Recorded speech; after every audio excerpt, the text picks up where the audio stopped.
Okay, grade 12s, let's quickly do a recap on everything that I've taught you guys in class and also how to answer certain questions related to Theorem 1 of geometry, Euclidean geometry.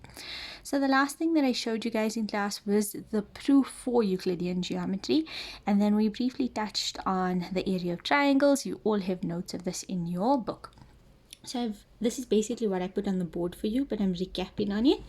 This one says that if I have two parallel lines and triangles between them, we discussed this, and I even shown you guys that, like, for example, let's take this paper, the distance between here and here and the distance between here and here are exactly the same because they are between parallel lines. I even mentioned to you that when we introduced you guys to parallel lines in grade 8, we mentioned that the distance between the two lines are always the same.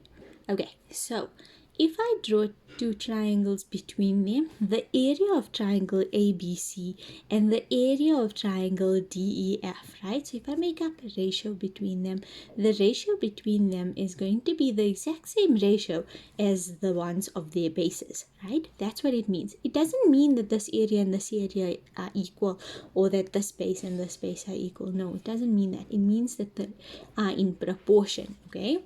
I've written it out here in words. The areas of the triangles with the same altitude is talking about this perpendicular height, are proportional to the bases. So area of triangle ABC over area of triangle DEF is the same thing. When you simplify it, it's the same thing as BC over EF. So I'm continuing over here. This one here says that the areas of triangles with the same altitude, okay, are proportional to the bases. Very similar to the one that we had over here. See, they share in the same baseline over here, and they share in a common vertex. Therefore, they share in the same altitude, right? And then I'm going to recap with you guys. See this triangle over here, triangle gray one. You can easily see that the perpendicular height is that. But if I'm talking about this blue triangle over here, do you agree with me that from this point over here to this line BC, because that's its base, I cannot draw a line in such a way where it's going to be perpendicular. So instead what we do is we show the perpendicular height on the outside of the triangle. Still the same thing. From there till there, it's the same thing whether it was drawn on the inside or the outside of the triangle. The height is the same. And therefore, because these heights are exactly the same in the gray triangle and the blue triangle, the area of triangle ABC is going to be the area of triangle ABC over the area of triangle ABD is going to be the same as BC over BD, which happen to be their bases. That's if we simplify it. All right. Okay, now a quick recap on the proportion theorem that I taught you guys in class, Theorem 1. This here is a summary of the theorem. Don't forget, you need to know how to prove this theorem, okay? It's examinable. What do I mean by examinable? It's same like how when I taught you with sequences and series, the proofs for the series formula for both arithmetic and geometric, they both examinable, meaning you have to know it from the beginning to the end. Same thing over here, you need to know from beginning to end of this theorem. So I have here that a line parallel to one side of a triangle. So it doesn't matter where the line is. It could be all the way here on top, in the middle, right at the bottom, anywhere that the line is. If it's parallel to one side of the triangle, it cuts the other two sides in proportion. Now that's very important. It's not cutting it in half. It's not cutting it equal. It's not cutting it where this side here and this side here are the same. No. What it's doing is it's cutting it proportionally. Meaning that AD over DB would be the same thing as AE over EC. Or AD over AB is the same thing as AE over AC. That's what it means. Okay, the reason that you can use is line parallel to one side of the triangle. Please also state which two lines are parallel to each other. Now, with everything that we've learned so far in geometry, well, not necessarily everything, but for most of the things, you've noticed that a converse was also true. Like, for example, the converse of midpoint theorem, or the converse of, what's this, Theorem 1 from grade 11, okay? So, If we have a line that divides two sides of a triangle, so this line we know nothing about it yet, just that it divides two sides of the triangle in the same proportion, and that, then we can conclude that this line happens to be parallel to the third side, right? Okay, I started with some very simple examples over here, and then I progressed into a little more complex ones, right? This is the kind of one that I did in class with you people. So I am given this triangle over here with AD being 3, DB being 6, AE being X, and EC being 5. The first question, it's asking me to prove that AD multiplied by EC is the same thing as DB multiplied by AE. Now, how are we going to do that? We know that AD over DB equals AE over EC, right? And this here is because DE is parallel to BC, which is exactly what I wrote over here. And then if we do the thing called cross multiplication, where you say AD times EC equals DB times AE, we'll see that that's exactly what they wanted us to prove. So that's how you would do that. Okay. The second one says calculate X. Now we already know this proof, not the proof, we already know this here. We've stated it down, we've put down our statement and our reason. So all we're doing is we're just substituting the correct values into the places. AD is 3, DB is 6, AE is X, and EC is 5. You can use cross multiplication, or all we have to do is multiply this side by 5 to get rid of the denominator 5. So what you do on one side, you do on the other side, and when you simplify it, you do it all on your calculator. When you simplify it, you get that X is equal to 2.5. Okay, then I just wrote a few tips here for you. It helps if you use your color pens, right? Like this, do this. It makes it so much easier, okay? And then highlight your parallel lines if you think that's going to help. Also, another thing that's very important, and not only with your grade 12 Euclidean geometry, but also your grade 11 Euclidean geometry that you're going to be working through, and also sometimes for your analytical geometry. When you figure something out, like here for example, I figured out that X was 2.5, and let's say there was a follow-up question afterwards, please go fill it in over here, X equals 2.5. It just makes it easier for yourself to figure out what to do next, okay? And you know what information you have and what information you don't have. That being said, a nice way to strategize whenever you have a Euclidean geometry question, before you dive into the questions, please do not forget to read the paragraph that's right at the top, okay? A lot of people forget to do that. That paragraph has a lot of information. Take it, fill in the information you don't have, color in the things that are the same. Like for example, if they tell you line AB equals BC, go highlight them in the same color or put that indication that they're the same thing, so that, because we never ever give you information just like that for no reason. So please be careful when you are answering Euclidean geometry questions that you don't forget to read the paragraph at the top. Okay, let's move on. And now I have the midpoint theorem, just to remind you people. Okay, midpoint theorem says that if I have a triangle and I have a line that's cutting the triangle in such a way where this part here, it's found its midpoint, so AD is equal to DB, and on this side here also the midpoint where AE is equal to EC. Does it mean that AD is equal to AE? No, not at all. Just this and this are equal, and this side and this side are equal. What we can conclude from there is that DE is parallel to BC. So we're concluding that the line is parallel. A little different from the proportion theorem. Okay, we also can conclude that DE is basically half of BC. That's what you can conclude. Right, I've written it over there, and the reason that you can use is midpoint theorem. The converse is also true. Okay, with the converse, if this side here is equal to this side here, so they give you one part of them are equal, and then that line that's cutting those two parts in half happens to be parallel to the side, then we can also conclude that this side is also equal, and you can use converse of midpoint theorem as a reason. Okay, let's move on. Okay, it says calculate the unknowns. I started with simple questions, and then we're going to progress into slightly more difficult ones. So this one here, very similar to what we did in class. I've given you this triangle over here with a line parallel to the third side. So automatically we know that we're going to have in the same proportion. Okay, I've given you that AD is equal to 6. DB is equal to x minus 5. AE is 4 and EC is equal to 2. Right? And it says calculate the unknowns.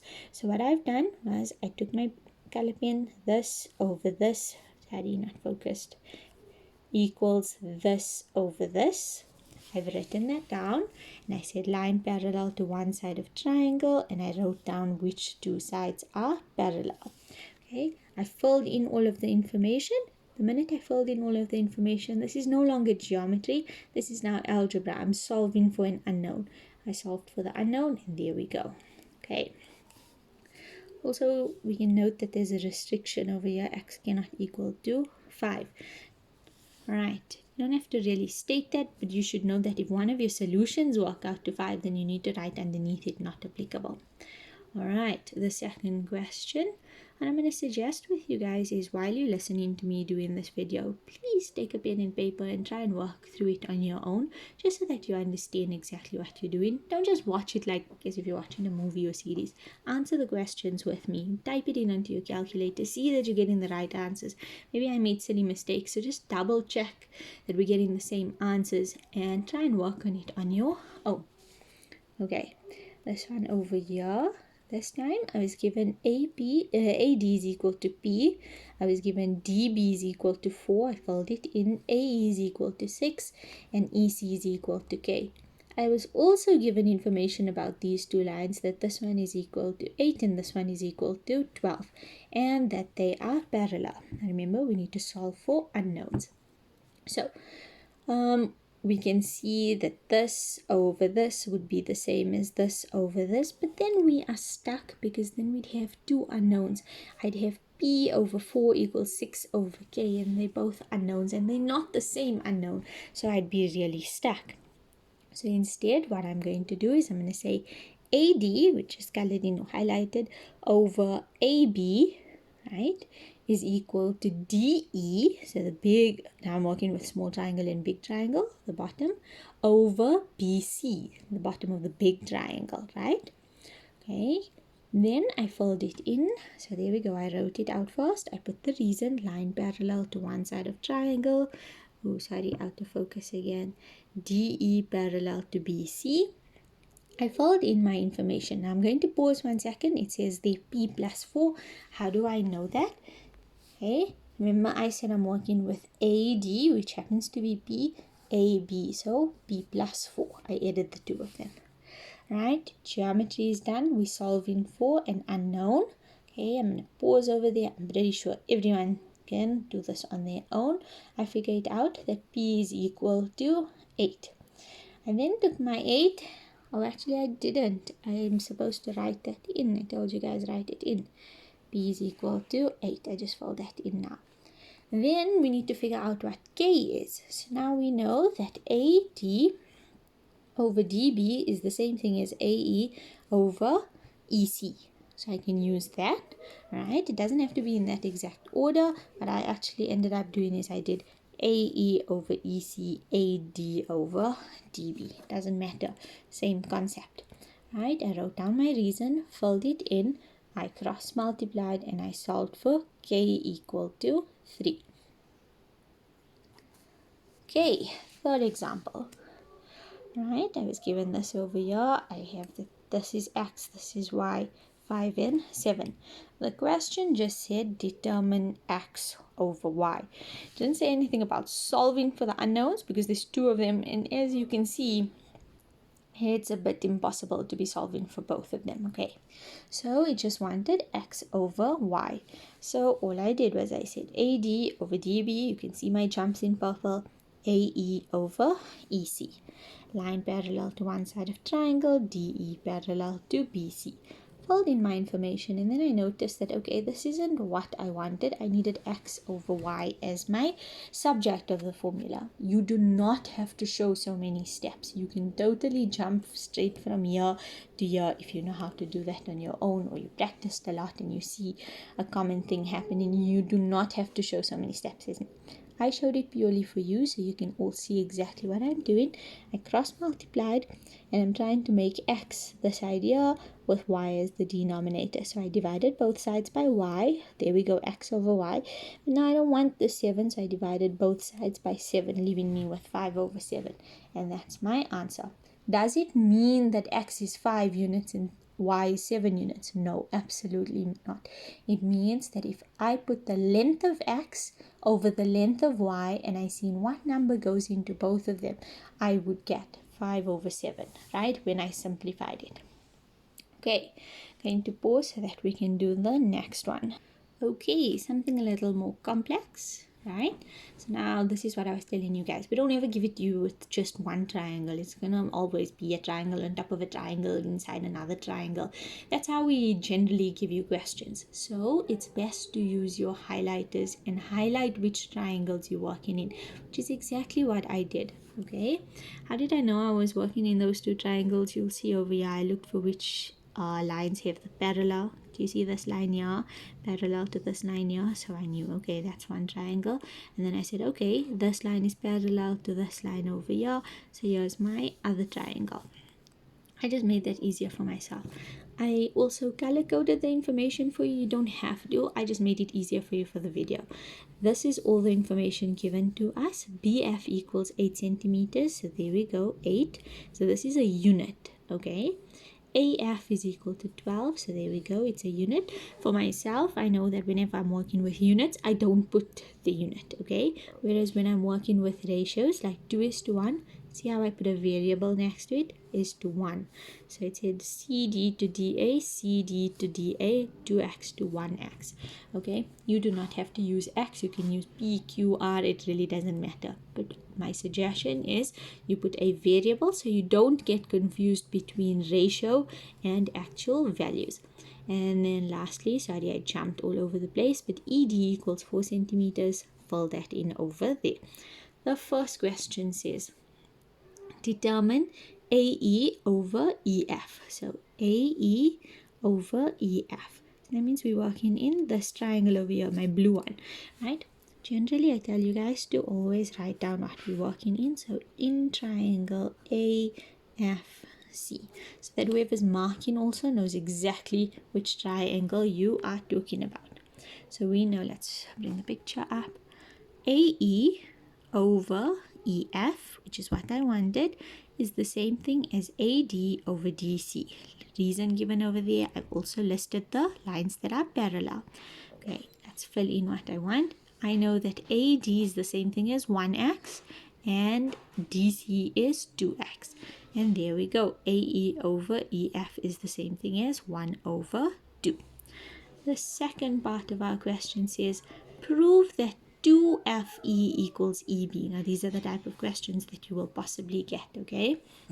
So, 2 of FE, this part over here, is going to equal to 1 of EB, this part over here, right? So, how are we going to do that?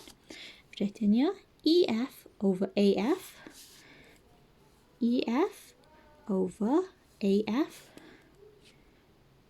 okay, is the same thing as 2 over 3. Okay. Oh, sorry, I got distracted for a second. Where am I? EF, this part, over this part over here, is the same thing as this part over the full part over there. This part is 2, the full part over there is 3. That's how I have 2 over 3. And what did I forget? I forgot to write.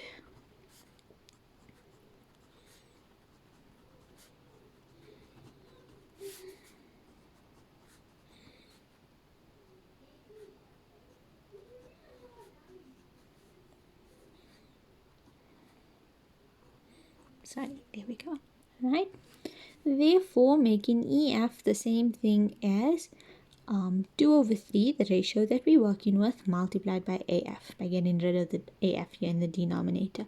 But we know that AF is the same thing as 12 centimeters. So you plug this in onto your calculator and you get that EF equals 8 centimeters. Let's fill that in. This part over here is 8 centimeters. If this part is 8 centimeters and this part is 8 centimeters, this whole part over here is 16 centimeters, isn't it?